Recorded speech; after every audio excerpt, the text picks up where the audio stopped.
गले में मंगलसूत्र, माथे पे बिंदी, मांग में सिंदूर, सब सांवरे सरकार के हाँ, नाम ठाकुर जी ने ही मांग भरी, ठाकुर जी ने मंगलसूत्र पहनाया। जब सरकार मांग भर रहे तो सबने देखा कि ठाकुर जी ऐसे घूम गए थे, से। अपने आप घूम गए। अपने आप घूम गए थे। हाँ। जन्म जन्म सो तरसी अब लो, जन्म जन्म से तरसी अब लो, अमर सुहाग सजायो सखीरी मैंने अमर सुहाग सजायो। राधे राधे। मैं हूँ चंदर। भक्ति के कई अनेक रूप देखे होंगे। कोई भगवान को लल्ला समझता है तो कोई पिता समझता है, कोई परमेश्वर के रूप में जानता है। कहते हैं मेरे तो गिरधर गोपाल दूसरो ना कोई है, जाके सिर मोर मुकट मेरा पति सोए। मीरा जी का आपने पद सुना होगा।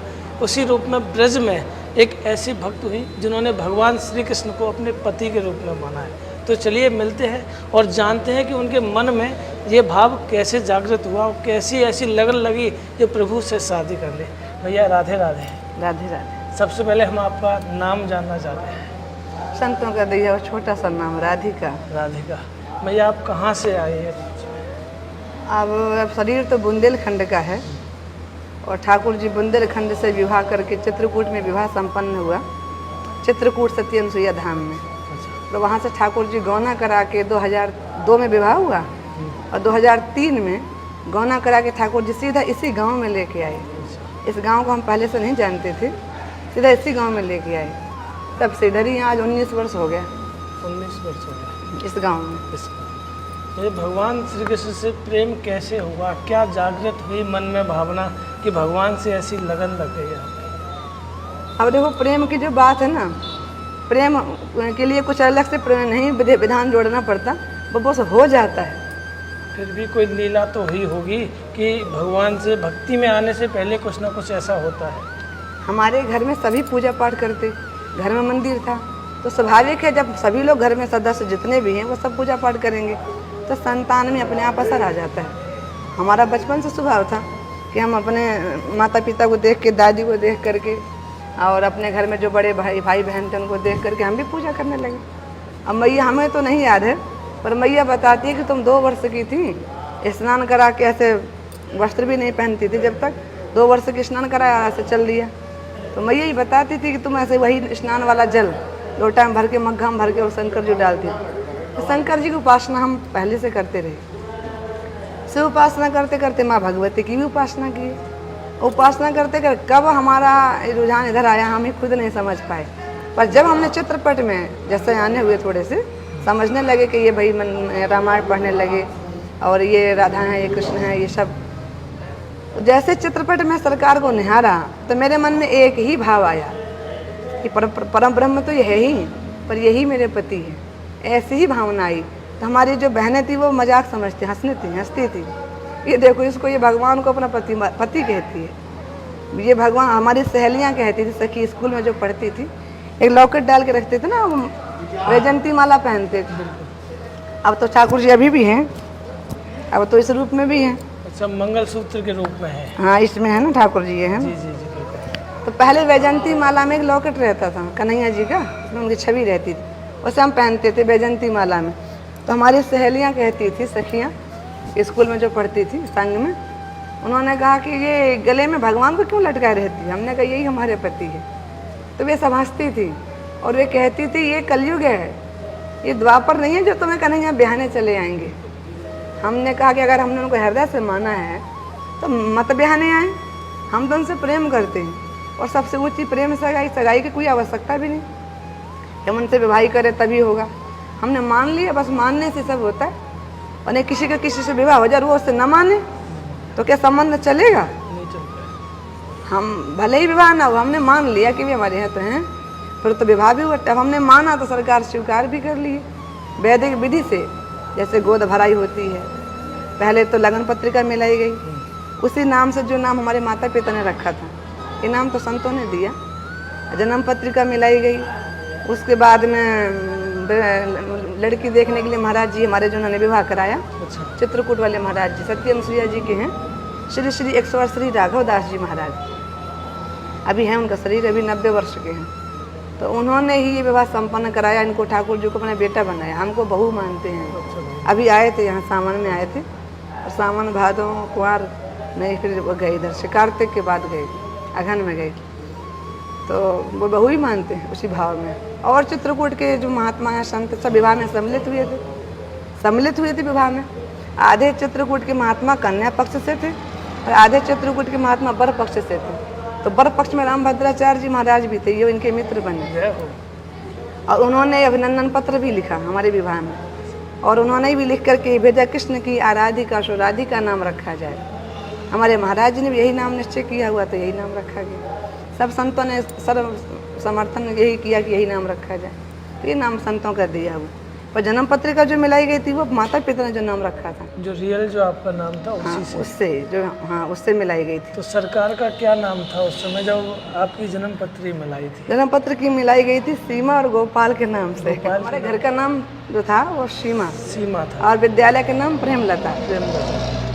तो जब कार्ड में छपा था तो वो घर का नाम नहीं छपा था, उसमें प्रेमलता छपा था। और कुंडली जो मिलाई गई थी वो सीमा और गोपाल के नाम से, क्योंकि हमारे जो बचपन के सेब ठाकुर है वो तो गोपाल जी थे ना, वे ही बड़े हो गए, और बड़े हो गए तो फिर विवाह के ब्रज में ले आए, गौना करा। हमारे गुरु जी का आदेश था कि एकांकी रह के भजन नहीं करना, माता पिता के सानिध्य में रह के भजन करो। और ये विवाह की जो बात आई, इसके लिए भी हमारे गुरु जी की ही बात रही। हम तो विवाह करना ही नहीं चाहते थे, अपने घर में रह के ही भजन करना चाहते थे। हमारे जो गुरु जी थे वे कुंवारी कन्याओं को दीक्षा नहीं देते। तो जब ये हमने उनको हमारे क्षेत्र में जब आए थे तो हमने उनको दर्शन किया, तो उनके प्रति हमारी भावना बनी कि इन्हीं से दीक्षा लेंगे।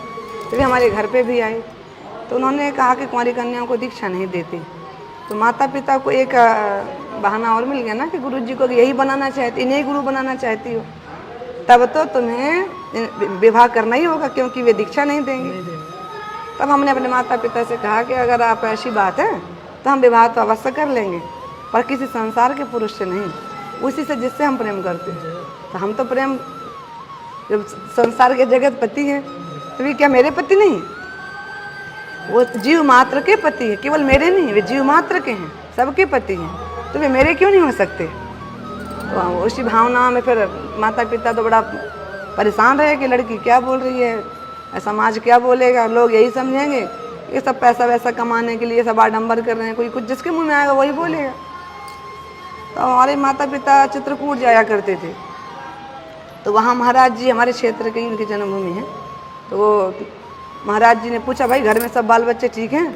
क्या हमारा सब ठीक है, एक लड़की है विवाह की योग्य भी हो गई, तो विवाह नहीं करना चाहती है कि हमारे पास रिवाला में।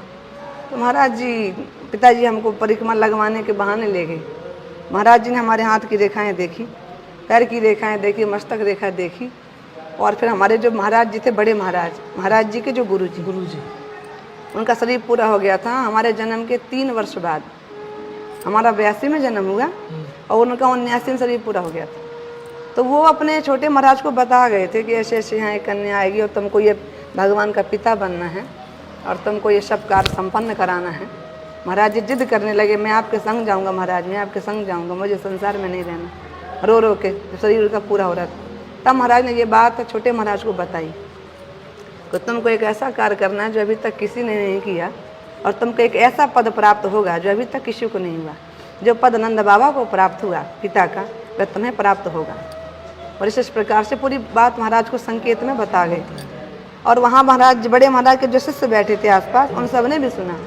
उनमें से भी कितनों का शरीर तो भी है, उन लोगों ने भी बताया कि मैया आपके बारे में हमारे गुरुजी बता गए। तो हमने कहा भैया वे तो तब तक तो हमारे पिताजी उस आश्रम में जाते भी नहीं थे, हम तो मात्र 3 वर्ष के थे और वे शुद्ध कोटि के महापुरुष थे। तो इस प्रकार से जब महाराज ने कहा कि हम तो अब हम विवाह कराएंगे, और शास्त्री जी सुन लीजिए, ये जो कन्या कह रही है सत्य कह रही है, संसार में इसका कोई दूसरा वर हो ही नहीं सकता। इसके हाथ में रेखाएं पड़ी हैं, इसका वर होगा तो केवल पुरुषोत्तम होगा, और इसका निमित्त हम बनेंगे, हम विवाह संपन्न कराएंगे। तब महाराज जी ब्रज में आके ठाकुर जी को अपना बेटा बनाए, और यशोदा मैया नंद बाबा से गोद रूप में लेके वहाँ गए। रामनवमी प्रतिष्ठा संपन्न हुई, और ज्येष्ठ की पूर्णमासी के दिन जैसे बारात आने का, फिर उसके 1 दिन 3 दिन का विवाह हुआ। हाँ, तो उसमें कुछ व्यवधान भी, अब इनकी शादी में व्यवधान तो आते ही हैं। बिल्कुल है। यानी कि विवाह कोई भी ऐसा नहीं हुआ जो जो शांति से हो गया। तो एक वहाँ राजकुमारी थी कर्नाटक की, हाँ हाँ नहीं कोई बात नहीं, तो वो ये चाहती थी ये श्रेय मुझे मिले, थोड़ा सा व्यवधान पुलिस प्रशासन को उन्होंने किया। बाकी अब वो ठाकुर जी की लीला, किसे जस देना चाहते हैं, किसे अपजस देना चाहते हैं। वे चाहती थी यश मुझे मिले, पर भगवान तो हमारे महाराज जी को जस देना चाहते थे, तो भगवान को यश मिला, महाराज जी को यश मिला। तो वो विवाह संपन्न हुआ और उसके बाद में वहीं 1 वर्ष तक रहे और उसके बाद 14 महीने तक रहे हम। जेठ में विवाह हुआ और फिर जेठ साल भर और फिर आषाढ़ सामन की हरियाली तीज पे श्री जी की प्रेरणा प्राप्त हुई और पंचमी में हम वहाँ से चल दिए और इस गांव में आए, सीधे इसी गांव में। हाँ, रात्रि विश्राम करते हुए, रात्रि में यात्रा नहीं करते, किन्हीं किन्हीं विशेष परिस्थितियों में करते हैं। तो फिर यहाँ इस गांव में अष्टमी को आए, जिस दिन यहाँ सती हरदेवी हुई थी। तो इस गांव में आए तो इस गांव के लोगों ने फिर जाने नहीं दिया, तो बाद में फिर अब यहीं बस गए। भैया जैसे कि पत्नी अपने पति से झगड़ा भी करती है, बात भी करती है, तो आपकी कभी सरकार से कभी झगड़ा हुआ? एक आध बार हुआ। तो थोड़ा सा बताएं ना। हाँ, वो प्रसंग बताने का नहीं, थोड़ा सा बताइए कि क्या हुआ, क्योंकि सामने सरकार आपके साथ में रहती। वो प्रसंग जो है ना सार्वजनिक बताने का नहीं है। अच्छा। इसीलिए नहीं बताएंगे, या फिर अपने घर के झगड़ा हो ना उसको सार्वजनिक करना नहीं चाहिए। नहीं तो कभी नटखट लीला तो करते होंगे ना सामने सरकार? हाँ, तो एक बार हमने की बंसी काट दिए। अच्छा। वो बंसी पीतल की थी, ज्यादा बड़ी थी। अच्छा। तो लगाते थे तो वो बार बार गिर जाती थी गर्मियों में। मोम से ऐसे हाथ में ऐसे लगाते थे तो वो बार बार गिर जाती थी। चित्रकूट की बात है, तब तक हम ब्रज में नहीं आए थे, आने ही वाले थे, तभी की बात है, वही सावन की ही बात होगी। और हमने बंसी 2 अंगुल काट दी। मैया ने मना किया, राधा इनको बंसी बहुत प्यारी, बंसी मत काटना। अभी भी मेरे पास रखी है वो बंसी, इतनी पतली है, इतनी पतली पीतल की है, बड़ी सुंदर उसमें डिजाइन है, पत्ता चढ़ा हुआ है उसमें ऐसे। हमने कहा पिताजी से, पिताजी तुम काट दो इसको आरी से, ये बहुत बड़ी है, गिर जाती है बार बार, उसमें लटकन लगी ना, ये बार बार गिर जाती है। कुछ नहीं है बंसी, हम ऐसे ऐसे घिस देंगे इसको। तो पिताजी उसे काट दिए तो सरकार को कहाँ सहन होता है, उनकी बंसी तो उन्हें बहुत प्यारी, काट दिए। तो वो रात में हम विश्राम करें, हमें नहीं पता चला कब क्या हुआ। जब हम सुबह सो के जगह ना, पूरे मुख में बंसी बनी हुई थी, पूरे मुख में ऐसे फपोले पड़ गए थे, बड़े बड़े, इधर इधर इधर इधर इधर सब। हम ब्रज में जब आए थे तो कुछ निशान तो तब भी थे, बंसी के निशान तब भी थे जब हम ब्रज में आए थे, उससे हल्के हल्के बहुत कम। अब फिर अब फपोले पड़ गए तो सुबह हमको तो पता नहीं चला कि कोई दर्द वर्द तो हुआ नहीं। हम जब सो के उठे तो मैया ने कहा तेरे मुख में क्या हो गया? तो पूरा ऐसे ऐसे ऐसे ऐसे ऐसे पूरा मुख में जगह जगह बंसी ऐसे खरोंच देते ना, तो कोई कीड़ा अगर मुख में जाता तो एक आध जगह करता कि पूरे मुख पर लंबी लंबी ऐसे निशान थे ऐसे ऐसे। तो मैया ने कहा तुमने राम की बंसी काटी ना, इसलिए उन्होंने बंसी मारा तुमको और तुम्हारे मुख बिगाड़ दिए, तुम उनकी बंसी बिगाड़ी। अब उनमें खरोंच होने, धार बन गई ना, वो काटने से धार बन गई, वो जो मुड़ा हुआ था पीतल वो तब नहीं रहा, तो बंसी लगाए। अब उसके बाद एक गोपी आती है इधर करबी की, चित्रकूट के पास करबी है, उसने कहा कि मैया ये क्या हो गया? हमने कहा भाई आप बंसी की मार लगी है, हमने बंसी काट दी बंसी से। तो उसने कहा कि आप गुलाब जल और ग्लिसरीन मिला करके, गुलाब जल 2 हिस्सा, ग्लिसरीन 1 हिस्सा मिला के ऐसे उसको लगाओ तो सब ठीक हो जाए। अब ठाकुर जी उसके मन में प्रेरणा किए होंगे, बताओ अब मुँह भी ठीक कराओ, मतलब दंड भी देते हैं फिर ठीक भी करते हैं, और फिर उसको ऐसे लगाए ना तब फिर ठीक हो गए। अब तो कोई भी दाग नहीं दिखता। हम जब ब्रज में आए थे तब तक हम गुलाब जल और ग्लिसरीन लगाते थे वो हटाने की वजह से, तब हल्का हल्का निशान तब थे।